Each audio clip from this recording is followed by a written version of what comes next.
The legendary Japanese video game developer and publisher Capcom are responsible for all sorts of fantastic franchises: Resident Evil, Street Fighter, Monster Hunter, just to name a few of their heavy hitters. But one of my personal favourites will always be Final Fight. Functioning as one of the most revolutionary arcade brawlers of the 1980s, Final Fight took the Double Dragon formula and improved on it in every way, providing for the gaming public the most captivating beat-em-up yet. While it has been 17 years now since Capcom gave us the newest entry in the series, fortunately anyone that played the World Tour mode in the new Street Fighter 6 game will definitely be aware of how much this top tier 2023 game provides nods to Final Fight with. For starters, the base operations for much of the adventure is in Metro City, the classic location where the Final Fight franchise started from. It's impossible to play the game and not learn of Mike Haggar Memorial Stadium, the anti-crime policies of current Mayor Cody Travers, and take note that playable character Kimberly in the game is said to have been trained by none other than Guy. Top this all off with facing off against and allying with characters from the original Final Fight trilogy, Final Fight very much lives. Holding such thoughts, while it is completely possible to experience a modern romp through Metro City today, unfortunately one adventure through this crime-ridden hellhole has been lost altogether. In fact, it was cancelled nearly 20 years ago and remains unreleased to this day. In this upload, you can join me as we visit this mysterious chapter in gaming's history and discuss the lost Final Fight game that we never got. So without further ado, hello ladies and gentlemen, Big Daddy Top Hat here. This is the story of Final Fight 7 Sons, the lost title that hoped to reinvigorate the franchise. Yeah! Capcom have always considered the Final Fight and Street Fighter games to exist in the same meta-universe, which also has spread out to abandoned franchises like Rival Schools United by Fate, Saturday Night Slam Masters, and thanks to recent comic book crossovers, the Darkstalkers world. Building on this with characters like Guy, Cody and Maki joining the Street Fighter Alpha games, Haggar joining the Slam Masters, and other cameos from characters like Poison, Abigail and Sodom, Final Fight in some way or another has always been omnipresent in Capcom gamers' lives. But to understand why this shared universe exists today, we first need to look to the franchise's beginnings. The first Final Fight game was at one time pitched as a sequel to Capcom's original Street Fighter title. No, not Street Fighter 2, but Street Fighter 89. At this point in time, Capcom was still trying to figure out what a fighting game was, and they had crafted what would be known as a belt action brawler, placing 3 street-smart men in Metro City. These legends consisted of Mayor Mike Haggar, the grappler of the title, who was out to save his daughter Jessica, who had been kidnapped by the Mad Gear gang, Cody Travers, Jessica's boyfriend and a young adult with a chip on his shoulder, he would be the everyman of the title, and their ninja friend Guy, who would be stylish, acrobatic and the stoic one of the trio. Eventually released in arcades as Final Fight, the title would then come to home consoles and computers with various compromises. The Super Nintendo title would originally omit Guy, redraw many of the women characters, which didn't help the discourse around Poison, and lose the vaunted 2-player mode and even chunks of the game. A future Sega CD port would aim to rectify many of these concerns, but Capcom would release a copy that swapped Cody for Guy directly to Blockbuster in America, which was disappointing to say the least. Still, with competent sales of a Super Famicom release, alongside a strong relationship with the Big N, Capcom would commit to 3 more titles, 2 initially exclusive to the 16-bit powerhouse, and 1 that would provide some levity and late-stage adventures to the 8-bit Famicom. While the original title was released in 1989 in arcades, 1993 would see the release of a true sequel, Final Fight 2, and the NES-enhanced remake, Mighty Final Fight, and 1995 would see the end of the classic era with Final Fight 3, known as Final Fight Tough in Japan. Moving further into the future, 1999 would see the disastrous release of Final Fight Revenge on Sega's Titan arcade hardware. This ugly, lackluster fighting game in the year 2000 would actually pan out to be the last ever Sega Saturn game ever released, making its existence incredibly sad for multiple different reasons. What made this all the more absurd was that this Japanese exclusive was actually developed by the American division of Capcom, part of the company that would become Capcom Production Studio 8. If you are familiar with this chapter of gaming's past, you may also be aware that Studio 8 were responsible for the even more embarrassing GTA 3 inspired Final Fight Streetwise, alongside the pair of Ghost and Goblin stylized Maximo titles and Tang-Chi, a rudimentary Windows puzzle game. But with such a middling repertoire to their name, it's no surprise that Capcom would choose to shut them down not long after the failure that was Streetwise, the last Final Fight game we would ever receive to this day.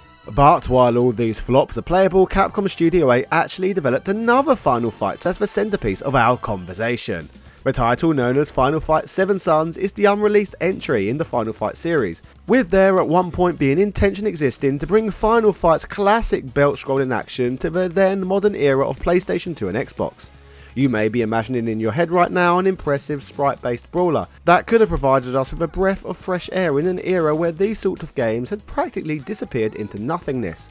Unfortunately, the Saturn's amazing 2D prowess was considered antiquated by this point, but a sort of brawler would be programmed involving placing the camera at a side angle to the playable character. This would separate the game from others at the time, which were mostly placing cameras behind the player characters, just like in nearly every 3D Mario game since Super Mario 64. The camera in this one looked more like how it functioned in many of the scenes and stages found in Die Hard Arcade.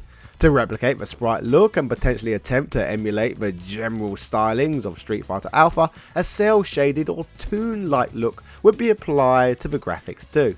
While a long period would exist where gameplay of this one could not be witnessed, Seven Sons would find a wide internet acknowledgement when Unseen64 would upload a video of an early version of the game. This gameplay would feature the title's so-called rage mechanic, featuring a super bar that would fill up and could be triggered with the L2 button to make your characters a hulking brute, smashing any and all opponents on the stage. It's also worth noting that the gameplay footage doesn't state it, but the character looks a lot like Dean. You know, Dean, everyone's favourite Final Fight character. Who could ever forget Dean?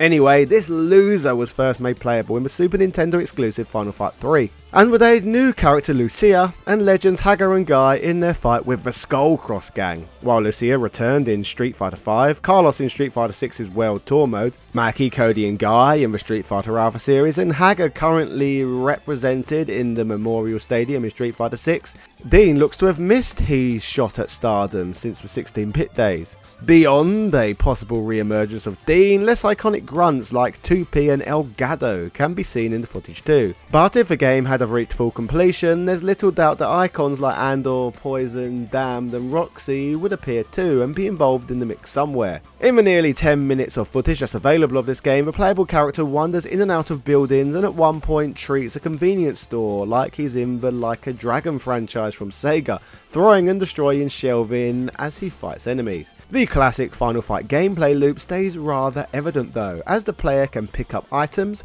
grapple, perform combos and destroy street fixtures. Notably, in the top right is a flashing press start button alert, likely identifying that the game would have a 2-player component to make this a cooperative adventure, which is what the Super Nintendo port of the original was infamously lacking. After fighting above ground and in various businesses, the player finds themselves in an active subway station before finding an exit and potentially the end of a demo. According to lore, Studio 8 would present footage of the game to higher-ups, but when they would indicate that the art style would not be appropriate for the target audience, the developers would take it to be an indirect command to scrap the project entirely and create something that looked a lot more like GTA 3.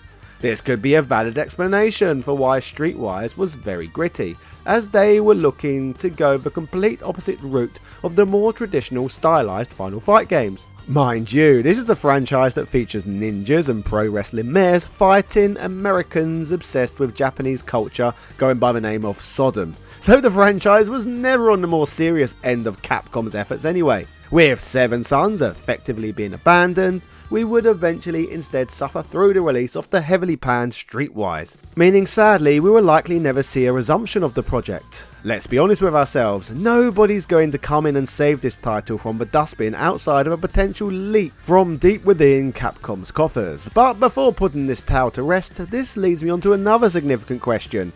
Who the bloody hell even were the Seven Sons? Haggar, Cody, Guy, Dean, Carlos, Maki and Lucia? You could argue that these were the Seven Sons of Metro City and were the playable characters in the 3 main titles for the arcade and Super Nintendo. But 2 of these fighters were girls.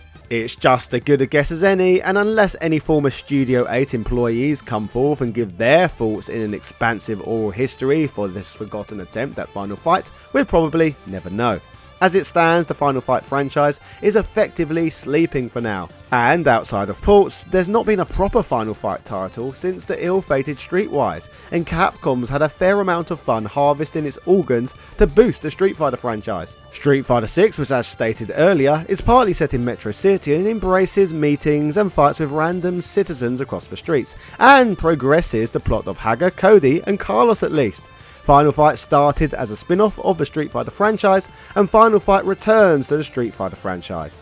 But if we are really lucky, maybe these elements in Street Fighter 6 are just testing the waters to see how people react to the franchise in the modern era. Who knows, perhaps the solid sales and massive critical praise of the game could be a beginning of a renewed interest in the franchise. Could a Final Fight DLC pack for World Tour be the next opportunity for the Streetwise Warriors to return to prominence? Or perhaps Kimberly will team up with the old guard in a Final Fight game set in the modern world? Let me know what you think the future of Final Fight holds, as well as what you think of the mysterious Seven Sons. Then why not check out my upload on the rise and fall of Ken Masters. Cheerio!